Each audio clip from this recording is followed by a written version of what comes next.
What's up, guys? My name is Archer, and I got a banger of a video for y'all. So don't you want to just jump scare the player sometimes, or maybe even force the player to turn around in a gunfight?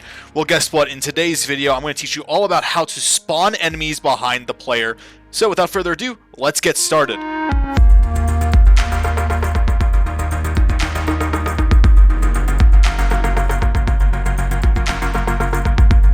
Alright, so right now I'm in the first person template, and the first thing I want to do is I want to go ahead and create an AI that can chase the player. So this is a little bit more of a setup part of the video. So first I'm going to open up my content browser. I'm going to be in blueprints. I'm going to create a new blueprint class, and I'm going to make it a type character. I'm going to call it BP_AI. And our AI character is going to do a very simple thing. Our AI character is just going to chase the player. So we're just going to go ahead, I'm going to go ahead and get the basic skeletal mesh that comes in the engine. Nice little ominous T-poser. Shrink him down by a little bit. Let's make him squished because it's funny. And then what we're going to go ahead and do is on event begin play, we're just going to go ahead and we're going to run a custom event that recurs. So we're going to create a recursive event. We're going to do add custom event. Let's call it move to player. And then all we're going to do is drag out of this AI move to. The pawn is going to be self, and our target actor is we're going to get the player character.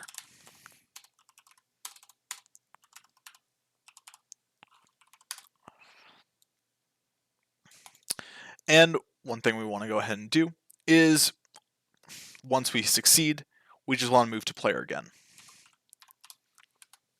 And as a little bit of a fallback case, in case for whatever reason we do fail, in order to prevent a call stack error, we're just going to delay until the next tick.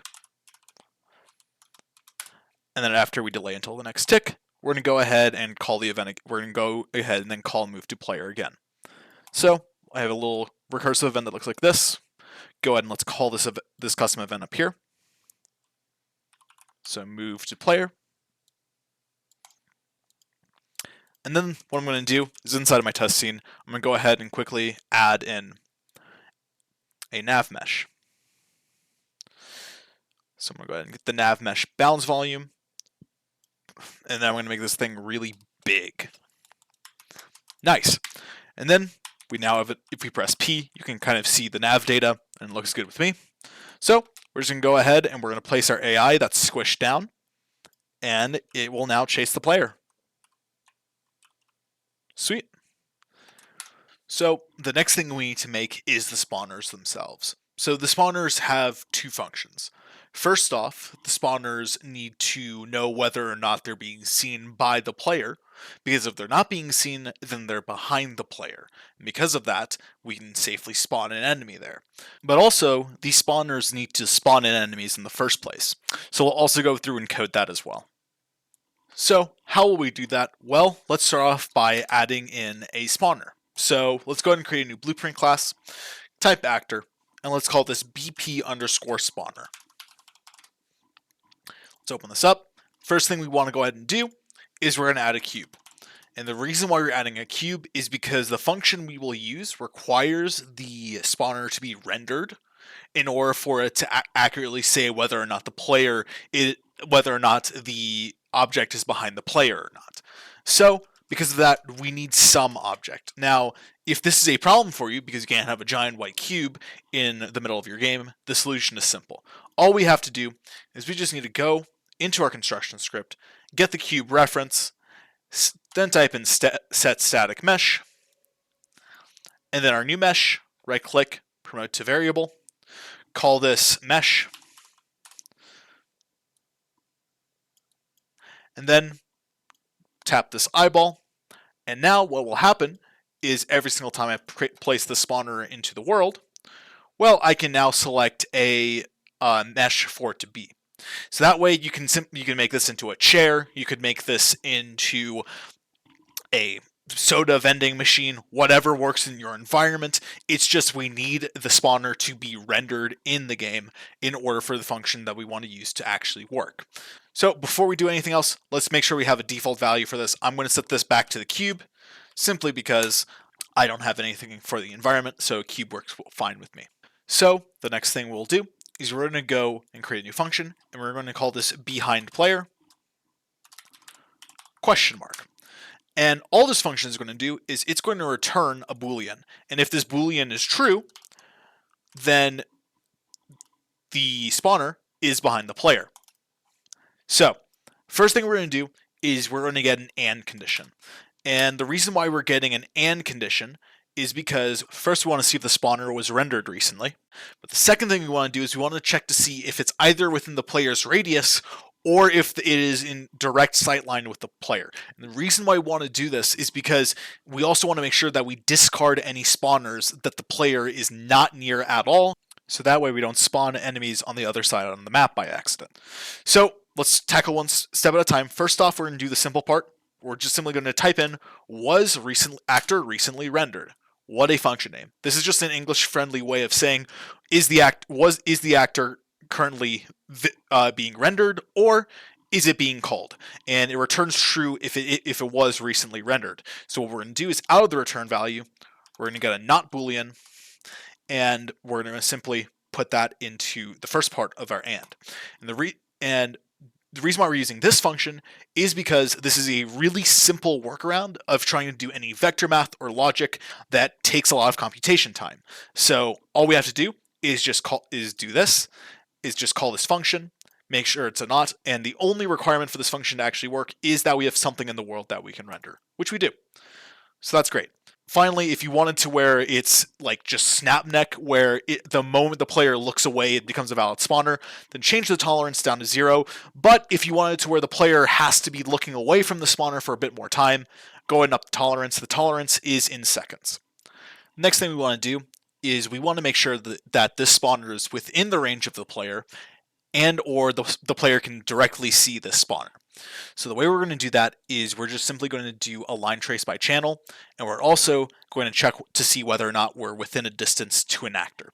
So the first thing we're going to do is we're going to see if we have direct line of sight. So to do that, we're simply going to type in line trace by channel, with our start point being our actor's location. So just type in get actor location. This is the location of the spawner. And the endpoint is we just need to get the player character, and then we need to get the player character's actor location. So drag out the return value, type get actor location, and then feed that into the endpoint. The next thing we're going to do though is there is a couple of actors we need to ignore. Most notably, we need to ignore the player character. Since we're tracing directly to the player character, and since the player character does have a collision box on them, well, this line trace is going to be interrupted by the player character. So in order to make sure we discard the player character from our line trace, we just need to make sure that in our actors to ignore, we make an array and we feed the player character into this array. If you also want to discard more items, such as maybe other AI in the world, or maybe perhaps some ammunition if you have projectiles, etc., you can go way more crazy with this line trace, but for simplicity and honestly, all you really need is to just make sure you discard the player character from the line trace. Once we have that done, all we care about is the return value, and we want to make sure that there is not a hit. So in order to get that, we just simply need to drag out the return value and type in not. Boolean. So the next thing we're going to do is we're going to drag out this and we're going to type in select, and we're going to get this bottom option. And what we're going to do is, as our wildcard, we're going to get a Boolean. Now this is what we're going to go ahead and do. So if the spawner is within a range of the actor, then our index will be true. So then we should by default have true being checked as true. And that way our AND condition will be fulfilled. Otherwise, if it isn't within range, we then care about this line trace from channel. So then we need to drag this not into this false. Now here's what we have to do. Now we have to figure out how far away is the spawner from the player character. And there's a very simple way of doing that. So because we got the actor location of ourselves and the player character a second ago for the line trace, all we have to do now is simply get our distance. So drag out of the get actor location, type in distance vector, and then get the actor location that's from the get player character, Put that in there. And then check to see if it's less than or equal to a number and feed that into the index. And what we're going to do is we're going to drag this number into our behind player. And we're going to call it, and this will create an input, and we just want to call this valid distance. And what this input is going to do is it's going to allow you to dynamically determine what is the distance a spawner has to be in order to be valid to spawn enemies. So now that we have that out of the way, we've just made our function. Now the next thing we're going to go ahead and do is we're going to create a very simple spawn enemy. So we're going to create a new function. We're just going to call this spawn enemies. And this is going to be very simple. All we're going to do is we're going to spawn actor from class. And then our class is going to be BP underscore AI. Our spawn transform, well, let's just get our actor transform. Later. Is the spawners are going to spawn enemies. So as you can see, we have one enemy that's spawned right here. And that's it. Because we just wanted to spawn one enemy. No, we didn't. Debug.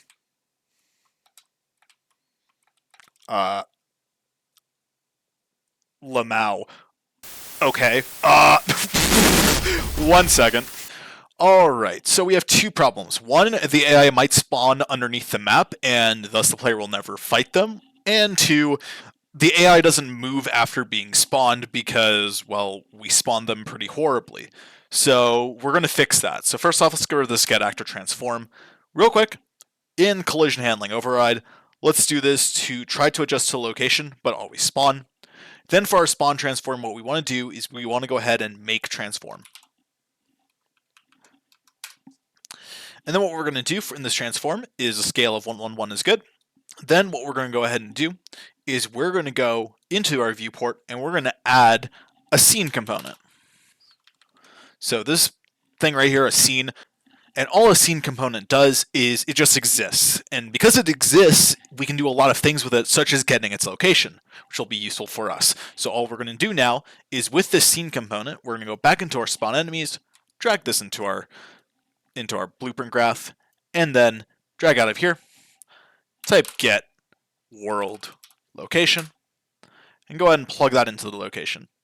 And once we do that, this code should be fixed and ready to go. So the next thing we're going to do to make sure that our behind the player logic works is we're going to go to the first person game mode, and we're going to create our enemy spawn function inside the game mode. So how we're going to do that? Well, we're going to create a function inside the game mode. So we're going to call this spawn enemies.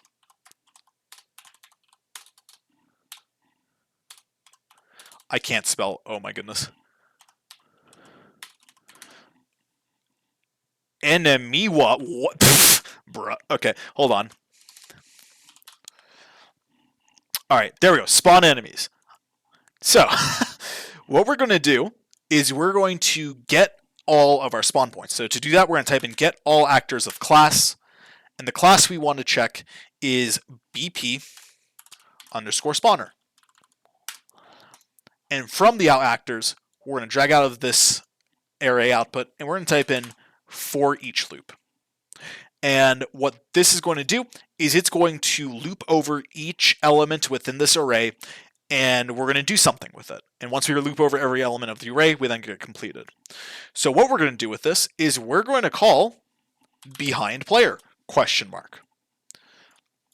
And I'm going to give this a valid distance of 2,000. So it has to be within 2,000 units of the player in order for it to be valid. Now this is a very short distance, I know. So if you want to make it bigger, you can.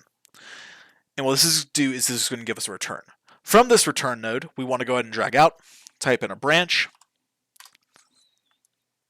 And then from this branch, if it's true, we are going to add this spawner into a local variable of an array of valid spawners. So to do that, we're going to go to the section called local variables.